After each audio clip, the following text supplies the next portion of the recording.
ఇంతవరకు మనం విన్నటువంటి అన్ని అనుభవాల్లో కూడా బ్రహ్మర్షి పత్రిజీ మనకు అందించినటువంటి కొన్ని కీలకమైనటువంటి సూత్రాలు ఉన్నాయి, ఆధ్యాత్మిక సూత్రాలు. ఈ ఆధ్యాత్మిక సూత్రాలని ముందు మనం వంట పట్టిస్తే అద్భుతమైనటువంటి సరస్వతులుగా, మరి వాళ్ళు చెప్పినట్టు వయసుతో సంబంధం లేకుండా అన్నిటికీ అతీతంగా మనం సరస్వతులుగా తయారవచ్చు. అదే ఆనందో బ్రహ్మ.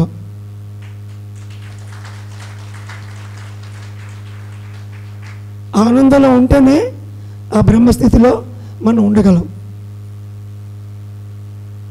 మొట్టమొదటిది మూల ఆధ్యాత్మిక సిద్ధాంతాలు తెలిసి వాటికి తగ్గట్టుగా జీవితాన్ని మలుచుకోవాలి. వాళ్ళందరిలో ఒక కామన్ పాయింట్, ధ్యానంలోకి రాకముందు మాకు ఆ అనారోగ్యం ఉంది, ఈ బాధ ఉంది, ఈ కష్టం ఉంది అని ముందు చెప్పారు. అది ఇంటర్వెల్కి ముందు సినిమా.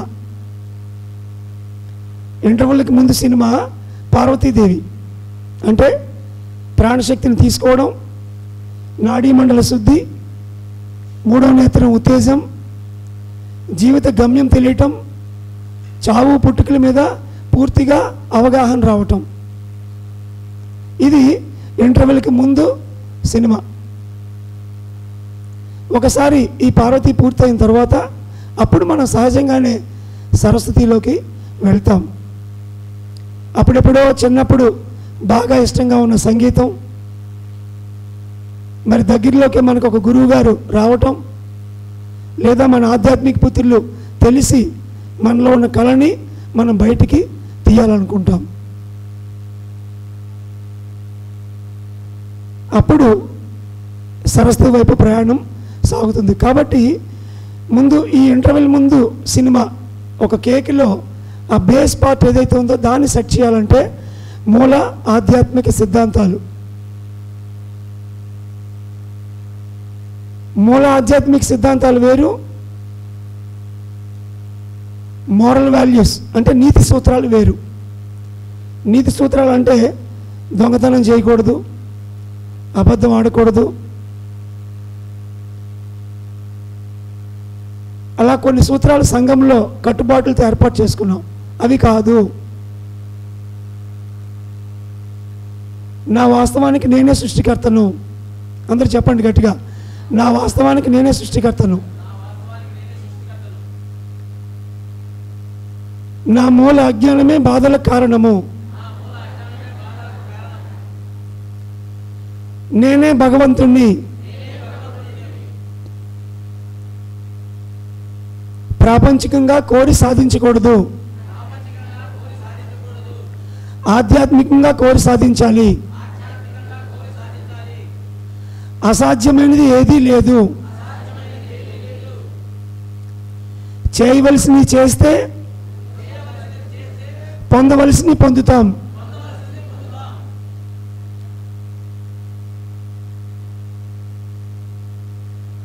ఇతరులకు ఇస్తే మనం పొందుతాం. ఏది ఇస్తామో అదే పొందుతాం.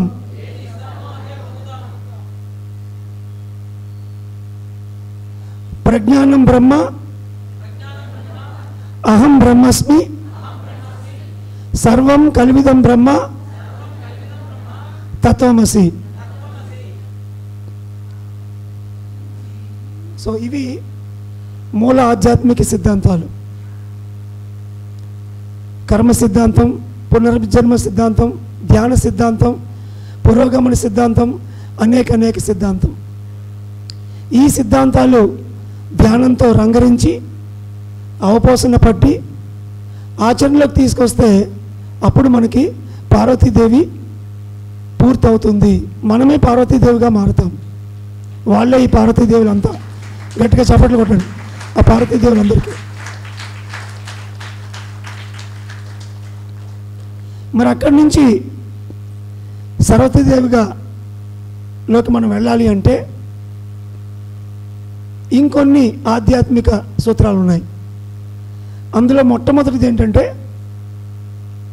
మనకున్నటువంటి శక్తిని కేవలం ఆధ్యాత్మిక ప్రయోజనాలకి మాత్రమే వినియోగించాలి.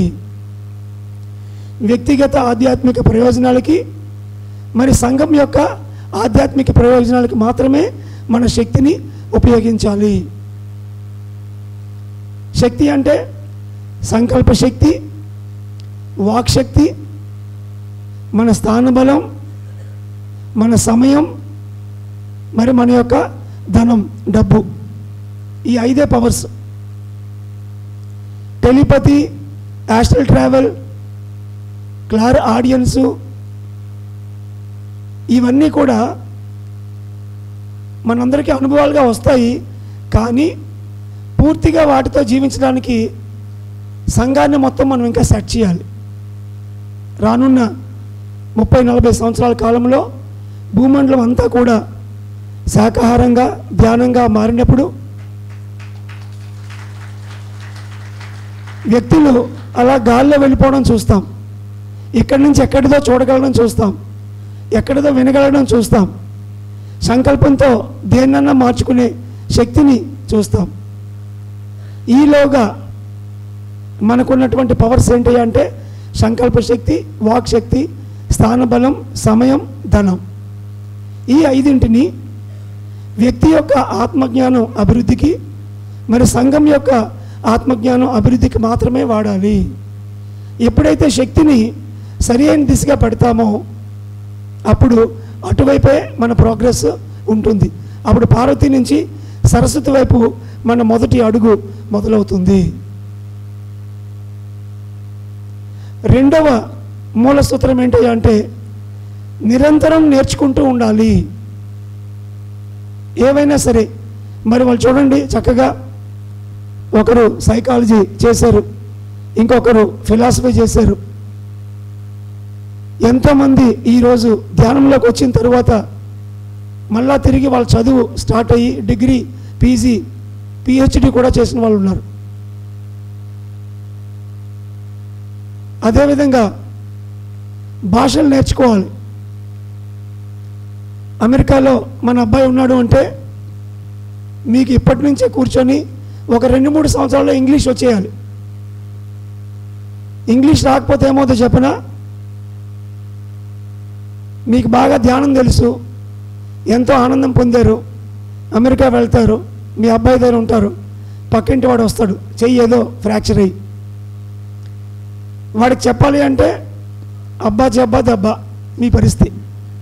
సినిమాలో డైలాగ్ ఉంది కదా, లోపల మీకు ఉళ్ళు ఊరిపోతూ ఉంటుంది, కానీ చెప్దామంటే భాష రాదు, వాడు ఆంగ్లేయుడు. ప్రపంచంలో ఎక్కడ మీకు బంధువులున్నా వాళ్ళు ఊరికే లేరు, వాళ్ళు మన జన్మ ప్రణాళికలో భాగము. మనం వాళ్ళని ఎంపిక చేసుకొని పైనుంచి వచ్చేటప్పుడే వీడు పెళ్ళయి లవ్ మ్యారేజ్ చేసుకొని వీడు అమెరికా వెళ్ళిపోవాలి అని అక్కడే మనం నిర్ణయించుకొని వస్తాం. లేదా మనమే పెళ్లి చేసి అమెరికాకు పంపుతాము. తమ్ముడు నార్త్ ఇండియాలో ఉద్యోగంతో వాడు జార్ఖండ్ వెళ్ళిపోవాలి, వీడు కలకత్తా వెళ్ళిపోవాలి అని పైనుంచే మనం నిర్ణయించుకొని కిందకు వస్తాం. ఏది కాకతాళీయంగా జరగదు. మనం నిర్ణయించుకొని వచ్చాము, మన ఎంపిక, మన జీవిత ధ్యేయంలో భాగంగా ప్రపంచాన్ని మొత్తం మనం ధ్యానమయం చేద్దామనుకొని పూనుకొని వచ్చాము. బ్రహ్మర్షి పత్రిజీ అందుకే మనం తయారు చేశారు. దాంట్లో భాగంగా దేశ విదేశాల్లో ఎక్కడ ఉన్నా ఆ భాషని ఇప్పటి నుంచే మనం నేర్చుకోవాలి. ఇక్కడున్న వాళ్ళ ఎంతమందికి ఉత్తర భారతదేశంలో కానీ ఇతర దేశాల్లో కానీ బంధువులు, కొడుకులు, పిల్లలు, స్నేహితులు ఉన్నారు? చేతులు ఎత్తండి. మీరందరూ కూడా మళ్ళా సంవత్సరం ఆనంద బ్రహ్మకు వచ్చేటప్పటికి ఆ దేశ భాష మీకు వచ్చి ఉండాలి, లేకపోతే ఆనంద బ్రహ్మకు రావద్దు, మీరు unfit.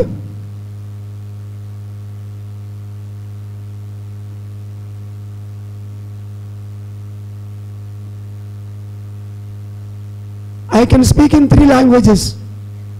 Now I am learning Spanish and Italian.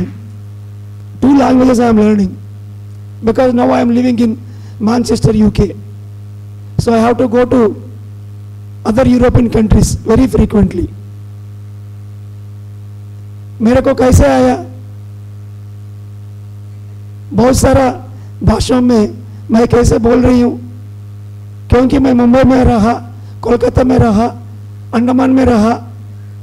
ये नॉर्थ इंडिया में घूम घूम के मेरा हिंदी भाषा बहुत बढ़िया बन गया। మీకు అర్థమైందా ఏం చెప్పాను? భాషలు వచ్చినప్పుడే మన జీవిత ధ్యేయాన్ని మనం నెరవేర్చుకోగలము, లేకపోతే జీవిత ధ్యేయం అక్కడ ఆగిపోతుంది. మన జీవిత ధ్యేయంలో భాగంగా ఎక్కడెక్కడ బంధువులు ఉన్నా ఆ భాషను నేర్చుకొని వాళ్ళ దగ్గరికి ఎప్పటికప్పుడు వెళ్ళి వస్తూ ఉండాలి. అప్పుడు సృష్టి మన ద్వారా సత్యాన్ని అందరికీ తెలియజేస్తుంది. కాబట్టి నిరంతరం ఏదో ఒక దానికి ఓనామాలు దిద్దుతూనే ఉండాలి, ప్రతిరోజు నేర్చుకుంటూ ఉండాలి. అలా నేర్చుకున్న వాళ్ళే పిరమిడ్ మాస్టర్లు.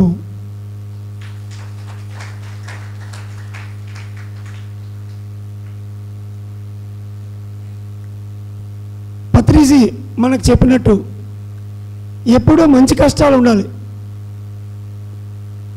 మంచి కష్టాలు లేకపోతే ఆనందం లేదు. మంచి కష్టాలు లేవనుకోండి, అప్పుడు చెడ్డ కష్టాలు ఉంటాయి. చెడ్డ కష్టాలు ఏంటి, మంచి కష్టాలు ఏంటి అనుకుంటున్నారా? కొత్త వాళ్ళకి చెడ్డ కష్టాలు అంటే హాస్పిటల్లోని, కోర్టుల్లోని, పోలీస్ స్టేషన్లోని, ట్రైన్లు క్యాన్సిల్ అయిపోయి, బస్సులు క్యాన్సిల్ అయిపోయి, యాక్సిడెంట్లలోని, అవి చెడ్డ కష్టాలంటే. మంచి కష్టాలంటే మన రామారావు గారికి ఏం కష్టం, హ్యాపీగా వెళ్ళి బిజినెస్ చేసుకుంటే రియల్ ఎస్టేట్ దందాలో 4 లక్షలు వస్తాయి. 2 వారాలు బట్టి అది వదిలేసి సంచి పట్టుకొని అన్నదానం కోసం తిరుగుతున్నారు విజయనగరం అంతా. గట్టిగా చప్పట్లు కొట్టండి ఆయన మంచి కష్టాలు.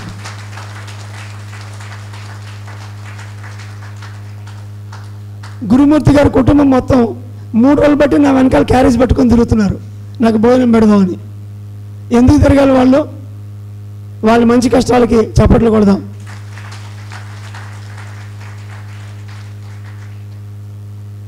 అంతా నేనే మాస్టర్ గారు సంచిలో అంటిపళ్ళు పట్టుకొని అరుకెళ్ళి కోతులకు రోజు మేత వేస్తున్నారు. ఆయనకి ఎందుకు ఆ కష్టం? ఆయన మంచి కష్టాలకు చప్పట్లు కొడదాం.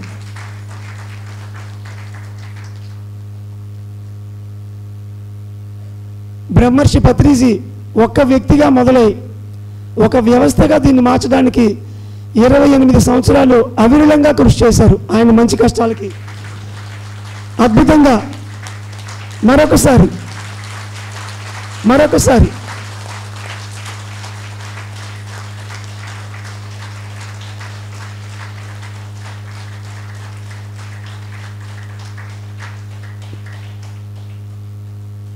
ఈరోజు మనం చూస్తున్న ఈ అద్భుతమైన పిఎంసి ఛానల్, మరి నందప్రసాద్ గారు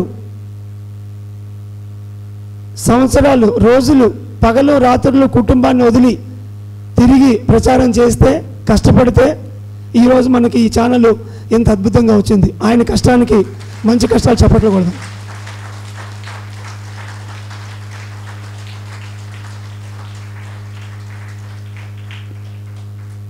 మరి తాడి వీర జగదీశ్వర మేడము ఎన్నో కష్టాలు పడి అన్ని కోట్లతో ఉన్న కుటుంబాన్ని గాజువాక వదిలి ఆ మాడుగుల్లో ఉండి అద్భుతమైన 70/70 పిరమిడ్ శక్తి క్షేత్రాన్ని మనకు అందించారు. ఆవిడ గట్టిగా చప్పట్లు కొడదాం.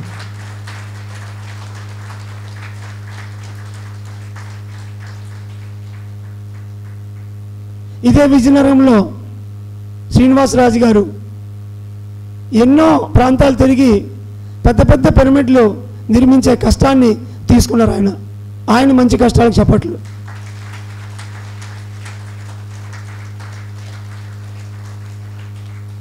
ఎల్లప్పుడూ భవిష్యత్తు ప్రణాళికలు వేసుకోవాలి. నెక్స్ట్ ఇక 40 డే మెడిటేషను, 1 వీక్ మెడిటేషను, పౌర్ణమి ధ్యానం, ఆనంద బ్రహ్మ కార్యక్రమం, ఒక పిరమిడ్ నిర్మించాలి.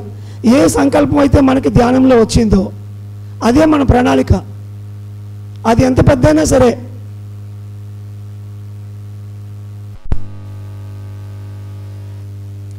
ఒకసారి నేను ఢిల్లీలో ధ్యానం క్లాస్ కోసం యథావిధిగా దిగాను.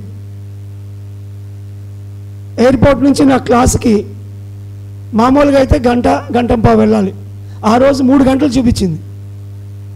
3 గంటలు ఎందుకు అని చూస్తే మ్యాప్లో రికీ మార్టిన్ అనే ఒక గొప్ప సంగీత విద్వాంసుడి యొక్క ఒక కార్యక్రమం ఒక స్టేడియంలో జరుగుతుంది. సుమారు 80,000 మంది హాజరవుతారు దానికి. అందువల్ల నేను చుట్టూ తిరిగి వెళ్ళాల్సి వస్తుంది. మొత్తం ఒక 30 భాగం ఢిల్లీ క్లోజ్ అయిపోయిందనమాట. అప్పుడు అనుకున్నాను, నేను ఒక భగవంతుడిగా నేను ఢిల్లీని ఆరోగ్యం చేద్దామని వచ్చాను, నన్ను సృష్టి చుట్టూ తిప్పి ఎందుకు తీసుకెళ్తుంది అంటే నాకన్నా అక్కడ ఏదో గొప్పతనం ఉంది, నన్ను మించి గొప్పతనం ఉంటేనే నేను సెకండ్ అవుతాను.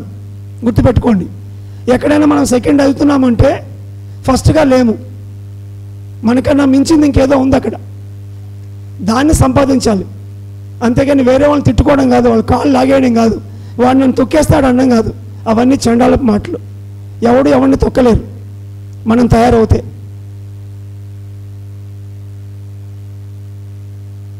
అప్పుడు పడింది నాకు బీజం. పత్రిజీ ప్రతి వ్యక్తికి ప్రపంచం అంతా ధ్యానం తెలియాలని చెప్తే నేను ఇక్కడ ఒక 100 మందికి ధ్యానం చెప్పి వెళ్ళిపోతున్నాను. ఆయన దగ్గర మరి ఒక 80,000 మంది ఉన్నారు.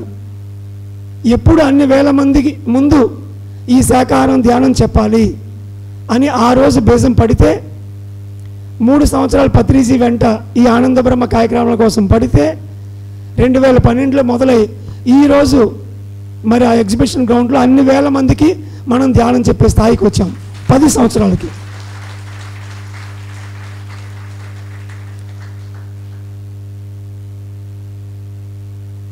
₹1 కోటి ఈ కార్యక్రమం వెనుకాతల 14 సంవత్సరాల ముందు ఒక విత్తనం, మరి 10 సంవత్సరాల ఆనంద బ్రహ్మ సంస్థ మాస్టర్స్ అందరి యొక్క కష్టంతో ఈరోజు ఇక్కడికి వచ్చాం.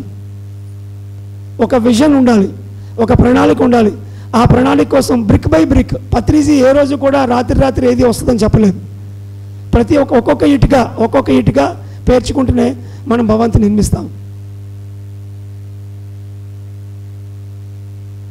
కాబట్టి మంచి కష్టాలు పెట్టుకోవాలి. ఆ మంచి కష్టాలు ఉన్నప్పుడే మనం మనకున్న శక్తిని అటుపక్క వినియోగించి దాని ద్వారా మరింతగా మనం సరస్వతికి చేరువవుతాము.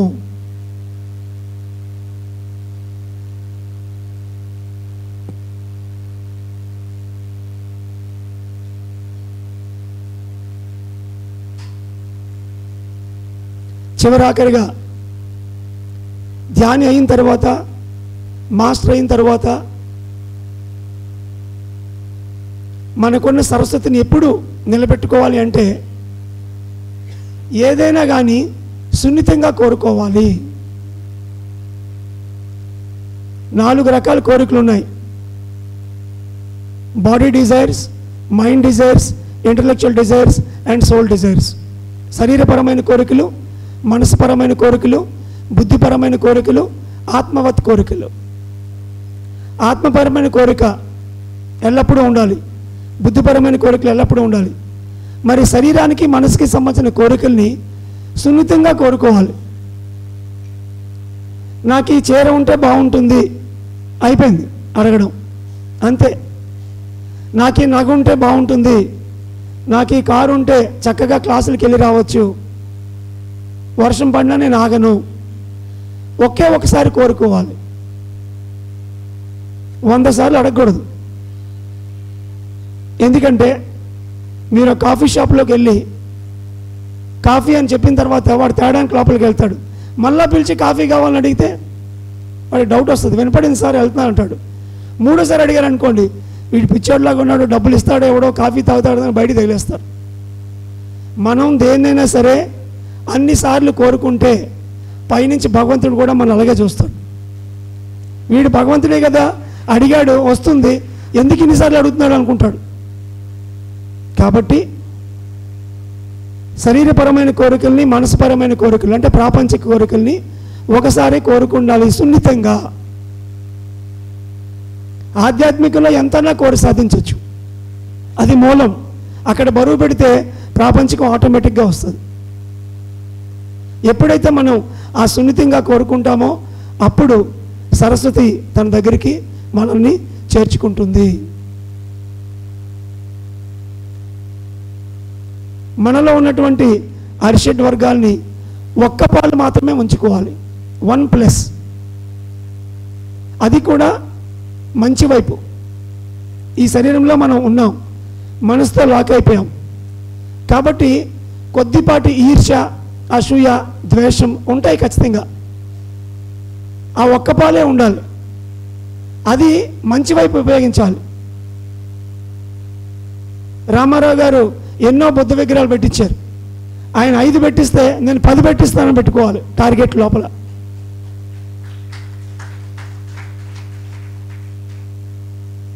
మరి కృష్ణారెడ్డి అద్భుతంగా ఆరోగ్యం సెంటర్లో పెట్టాడు. నేను నా స్పిరిచువల్ టాబ్లెట్ సెంటర్లో 100 పెట్టాలని నేను అనుకోవాలి. పోటీతత్వం అనేది మనకి మంచి వైపు ఉండాలి.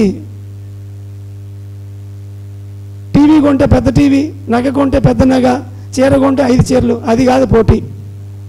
పోటీతత్వం ఆధ్యాత్మికంలో ఉండాలి. అది ఒక పాలు మాత్రమే, 10 పాళ్ళు కాదు. 10 పాళ్ళు ఉంటే అవతలవాడు కాళ్ళు లాగుతాం, అది కర్మ. ఒక్క పాలు మాత్రమే మనలో ఉండాలి. అది పోటీతత్వం మంచి వైపు ఉండాలి, ఆధ్యాత్మిక వైపు. అప్పుడు మనలో ఉన్నటువంటి ఆ అరిషడ్ వర్గాల్ని సరి అయిన దిశగా మనం మలుచుకోగలము.